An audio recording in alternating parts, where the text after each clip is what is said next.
Quick video on the Husqvarna all-wheel drive, and I would believe this would probably apply with almost any sort of lawnmower that is very similar to this, are the wheels. So the wheels are plastic, and over time, after a couple seasons, they wear out. This is about a 5-year-old lawnmower, and it's pretty much wasted. So one of the things I want to give as just like a hack is you can actually repair these. Now, I've seen other folks just get a Dremel and just go at it. I have a slightly different solution that so far has worked. 3 of my 4 tires already have it. The 4th one had it too, but it came apart, and I will show you what I'm talking about, and hopefully how to learn from my mistakes. All right, so this is what I did. I went to Harbor Freight and I got this tire here. You can get it with a coupon for, I believe, about $3 or $4. I actually got 4 of these, and I did this last season. So what you want to do is you can get a knife, poke a hole, and then get some sharp scissors and cut around the whole side here. And basically, you just want to get the tread. Then you want to go ahead and cut it to size. And once you have the tread laid out, lay it around here and just cut it to size and make sure it's like snug. So once you have that snug, you want to get some screws, several screws, and actually screw it in. So you can see how all of my tire treads that are screwed into the plastic, and so far so good. But what I would recommend, you go one step above it. Before you actually do screw it, get some epoxy. Lightly coat the inside. Go ahead and put the tread, the rubber tread, around this tire. Get some screws and then screw it in, let it dry, and there you go. So far I did 3 of the 4 right.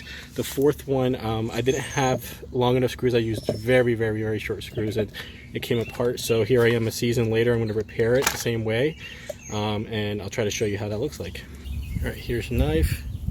I'm going to try to go somewhat down here. I don't need the whole tread, just be very careful because there might be some air in here. Just let it out.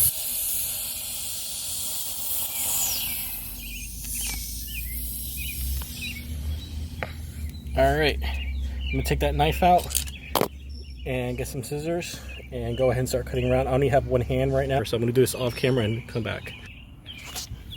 All right, so I went ahead and did the whole side here on this side. Now I'll just flip it around, repeat the same thing. Get my knife, poke a hole. All right, get my scissors and go ahead and start going at it. I'll do this off camera and show you. Here it is. I'm gonna go ahead and just take this off. Try to do this with one hand. All right, come on, I can do this. All right, and this is what you want to be left with. So it's worth mentioning, I should have said this in the very beginning, this is a 10-inch tire. Obviously go with a slightly bigger tire than what your stock tires. The whole goal is you get more tread, and then you'll trim it up till you get to the point where it looks good.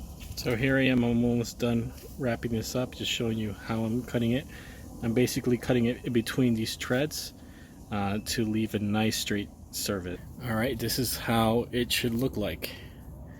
Basically left with something that looks. All right, here's mine cut down the size. Again, it's not pretty because I'm doing this one-handed, but you get the idea. You want to get as close to as possible. It doesn't have to be 100% perfect, just good enough.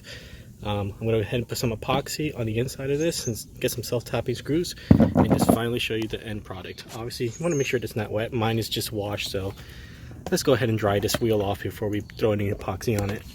All right, what I did here is I got one screw in just to hold it in for right now. And what I'm going to go ahead and do is get this epoxy over here, mix it onto, I guess, this piece of cardboard, and go ahead and start spreading a light coat onto that. And then I'll have some self-tapping screws over here, and I'll probably use something about this size, and screw it in a couple areas here and there, and then call it a day. Obviously, after it dries, I'll put this back on the Husqvarna and be on my merry way. All right, so here's the final product. As you can tell, I have a little bit of a lip here, so I did leave a little bit extra.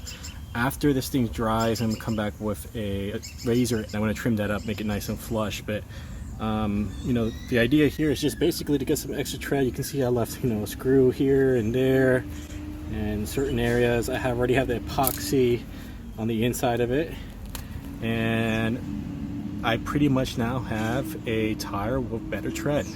So as you can see, my other three have it. This one fell off.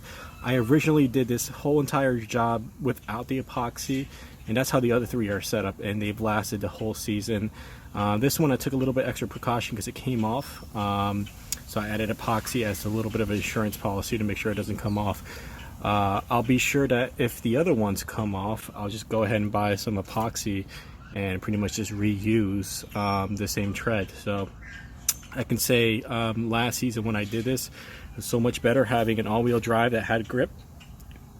Before, these plastic tires were just spinning and spinning and spinning, barely pulling me along. Now obviously I got to clean up some of that dirt that's on the tread there, but you know, right now it's not in use, so I'll just kind of leave it as is. And I thought this will be a really good tutorial for the folks who are interested on how to add tread on the cheap.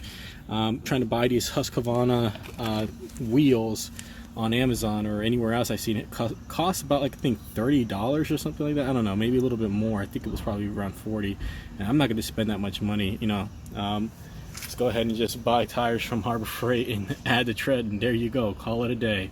So hopefully that was helpful for folks who are interested in doing something similar like this. I would imagine it would also work with any other lawnmower with plastic wheels. It doesn't have to necessarily Husqvarna.